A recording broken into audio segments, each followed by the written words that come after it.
My name is Jacques St. John. I am a junior on the wrestling team. My pronouns are he, him, his, and I'm from Goffstown, New Hampshire.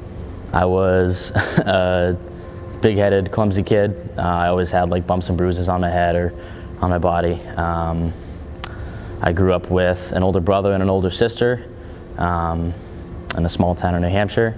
And my dad came to me and asked me, hey, would you want to start wrestling?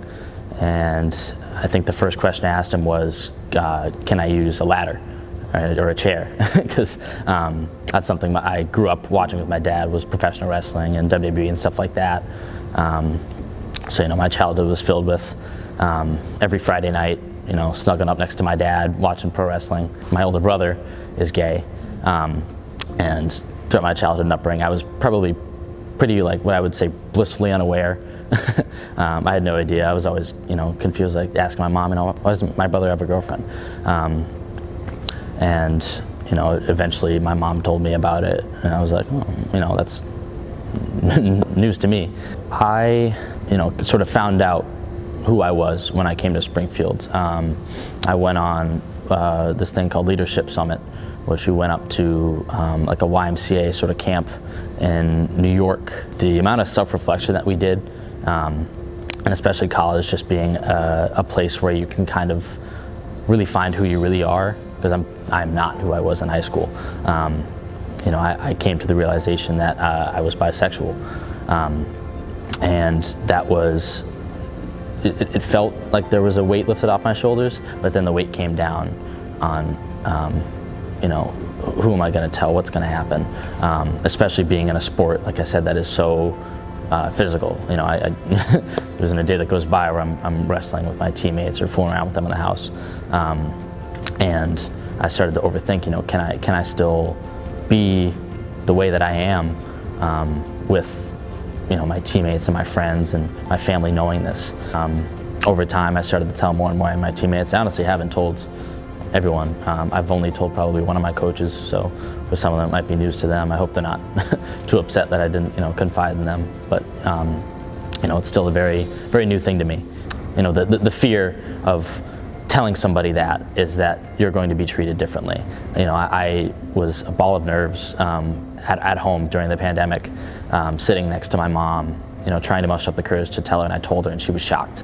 And she said that she was obviously fine with it, but that she was scared that other people were going to treat me differently because of it. It's relieving, weight off the shoulders.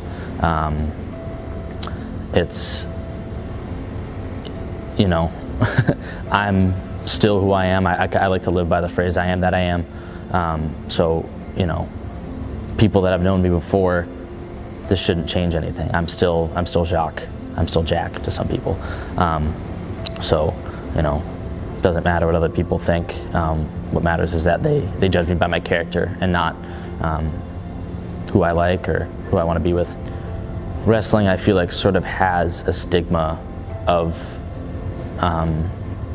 unfortunately, like being homophobic. Obviously, kids like me, and I bet my teammates can attest to being bullied for wrestling in high school, so that can kind of make you shy away from it. It definitely made me shy away from it. Be like, oh, I'm not gay. When I had kids bullying me, telling me that I'm rolling around with sweaty men in spandex. So I hope that my story can help other people who may be questioning or looking into themselves sort of come to that realization. A lot of times it's a battle up here, not necessarily a battle between another person, because it's really, really wearing psychologically. So sometimes you have to try and seek out some of those people that are going to love you no matter what. Like, I know my parents are going to love me no matter what. Was it still scary as all hell trying to tell them? Yeah. But sometimes you gotta take a leap of faith. But to people, or to athletes that are struggling with this, I hear you. I'm with you. I see you. I think that Springfield College is as a whole, as a system, very loving, very opening, very welcoming, at least to me, because I'm fortunate and grateful enough to be an athlete here. I'm also a part of the GSA on campus, where I have fellow members of the LGBTQ plus community who aren't athletes, who don't get that spotlight to be doing this. And I don't think many people even know or realize. We have people on campus who are